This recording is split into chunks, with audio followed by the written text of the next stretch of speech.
So the Trump administration is now weaponizing federal law to block Black progress. Let me say it again. The Trump administration is now weaponizing federal law to block, to stop Black progress. They're using a provision of federal law called the False Claims Act. And they're using it in conjunction with one of Trump's earlier executive orders, which makes DEI illegal. Now, how does the anti-DEI agenda and the False Claims Act work together? Well, I'm going to explain it. Let's go to another screen. And we're going to look at a press release that was put out by the Department of Justice. And you see it's dated Monday, May 19th, 2025, which, 8 days ago. And it's entitled, Justice Department Establishes Civil Rights Fraud Initiative. So now using DEI is fraudulent. Diversifying the workforce, diversifying the military, diversifying universities, now is fraudulent and is being targeted by a federal law, a civil law. It's not a criminal law, by the way. Let me say that up front. It's not a criminal statute. It's a civil statute, but it can result in a lot of economic pain. Okay? And I'll explain that. Let's go. Today, the Department of Justice announced the establishment of the Civil Rights Fraud Initiative, which will utilize the False Claims Act to investigate and, as appropriate, pursue claims against any recipient of federal funds that knowingly violates federal civil rights laws. Violations of the False Claims Act can result in treble damages and significant penalties. Institutions that take federal money only to allow anti-Semitism and promote divisive DEI policies are putting their access to federal funds at risk, said Attorney General Pamela Bundy. This Department of Justice will not tolerate these violations of civil rights. Inaction is not an option. Now, let me say for the record, I oppose anti-Semitism as well. I oppose any sort of discrimination based on race, sex, ethnicity, color, national origin, religion. People should not be mistreated and abused because of any of those factors. But it's the DEI initiatives that I believe this civil rights fraud initiative is really focused on. That's what really gets under the skin of MAGA. DEI, critical race theory, wokeism, those are the things that really tee off MAGA and the Trump administration. All right, this goes on to say, America has watched a tidal wave of anti-Semitism sweep our universities and seen public institutions codify inherently divisive policies like DEI at an unprecedented rate, said Deputy Attorney General Todd Blanche.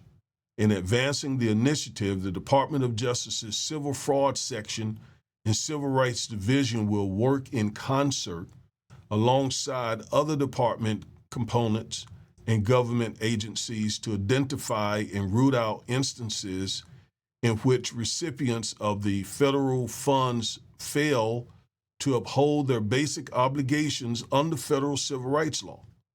The days of using federal funds to further discrimination are over. The department strongly encourages anyone with knowledge of discrimination by federal funding recipients to consider filing a qui tam action under the False Claims Act, see 31 U.S.C. Section 3730. When a qui tam action is successful, the whistleblower typically receives a portion of the monetary recovery. The department also encourages the public to report instances of such discrimination to the appropriate federal authorities. So these folks are really going hard after DEI programs because in their heads, DEI program discriminates against whites. The focus here, this focus to go after discrimination is not discrimination against blacks. All right? It's not discrimination targeting us, who are, for the most part, overwhelmingly the victims of racial discrimination. And because we are the victims of discrimination disproportionately, DEI programs were put in place to redress that. But now things have been so twisted that anything done to benefit, to help blacks close these gaps, the wealth gap, for example. Think about the wealth gap. Just think about the wealth gap. Whites, on average, have about 10 times the wealth of black people. And that has a long history with it. All the way back through 250 years of slavery, 100 years of Jim Crow, current day systemic racism, where we were either robbed of our wages, or we were tricked out of our wages, or we were prevented from making equal wages, which resulted in this wealth gap. And so when corporations following the George Floyd lynching put in place things to try to decrease those gaps in wealth and education and so on, now it is all of a sudden discrimination against whites or reverse discrimination. And so now they have added another tool to their toolbox to essentially intimidate corporations and schools and God knows anyone, you heard it, anyone who receives federal funding. Anyone who receives federal funding would be jeopardizing those funds if they did anything to benefit, to help African Americans. Because, again, in their heads, that's reverse discrimination. And oh, by the way, you did hear the statute say that whistleblowers, those are, for lack of a better word, snitches, who report to the DOJ that someone is using DEI and getting federal funding, those snitches or whistleblowers can, in fact, get some of the money that the DOJ is able to recover. So, I mean, they're going after this really hard. Really hard. So how does this work? It works basically, it's really simple. If someone gets, and let me go back to that screen. If someone gets federal funding, they got to certify that they're not violating federal law. Okay, they got to sign documents proving that they are not violating federal law. Now, it is a violation of federal law under the Trump administration, pursuant to an executive order he signed early this second term, declaring that DEI is illegal. Diversity is now illegal. Inclusion is now illegal. Equity programs are now illegal, unconstitutional under this Trump administration. So if you get federal funding and you have DEI programs or anything to benefit African American people, you are violating the False Claims Act. And for that violation, and for each act, you can be, you could be ordered to pay a bunch of damages, a bunch of money. And so what is that going to do to, say, corporations like Target or Walmart or any of the rest? It's not now just receiving an angry phone call from President Trump. It's now receiving a phone call from the Department of Justice informing you that they're about to file a lawsuit and try to get a bunch of damages, monetary damages from you because you have violated the False Claims Act. That is really serious.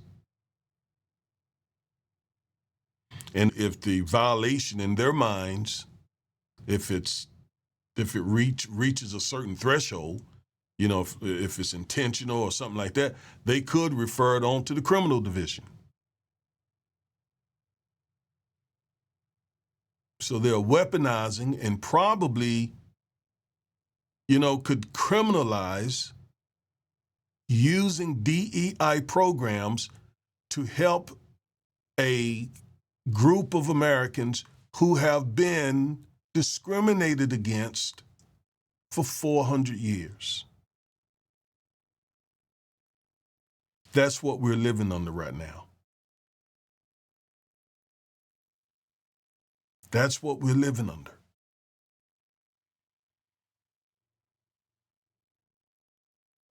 So they have this tool in the toolbox to really frighten and scare and deter entities from doing anything to help African American people.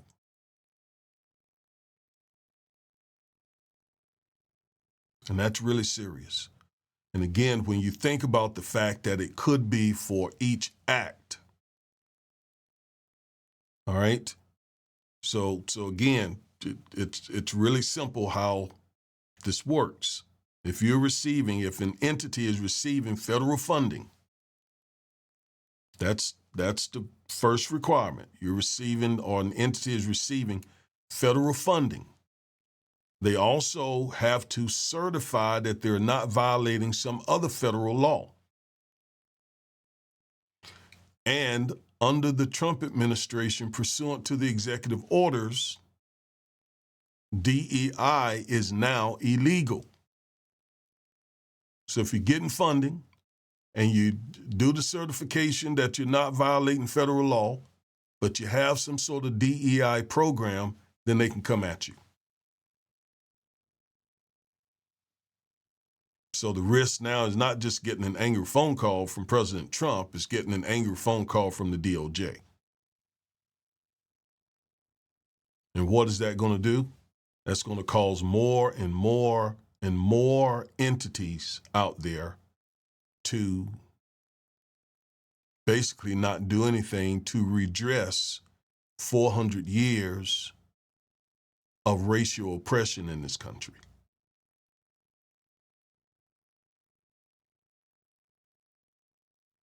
And it just makes me think of how this could be used against entities that have traditionally, in fact, were created to help benefit victims of racial discrimination, like us African Americans, and I'm specifically thinking about HBCUs. They rely on federal funding. I mean, we see that sort of playing out with Harvard University, where they have been accused of anti-Semitism, and as federal funds recipients, they have certified that they are not engaging in any sort of, illegal federal activities. So they could suffer, some serious penalties under this False Claim Act. So it just makes me think about HBCUs. Wow, I went to two. HBCUs. And this whole diversity thing, it is built upon total garbage, because if the fear is that blacks are going to take over particular fields or industries and displace white people, that is a farce, because whites are still very, very, very, very, very much in control. I was looking at statistics related to attorneys across the country, and there are only 5%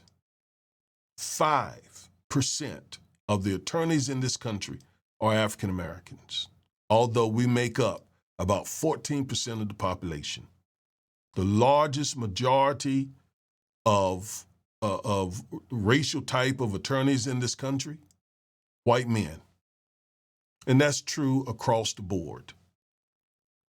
That's true across the board. So they're doing what they feel they need to do to protect those majorities, to protect that dominance, to protect that power, to protect those privileges. That's who we have running our government right now. All right. So I wanted to bring you that. I'm not seeing much talk about it. I had to share it with you. So remember, I am Reverend and Civil Rights Attorney Augustus Corbett. Thank you for watching this video. And remember, stay woke.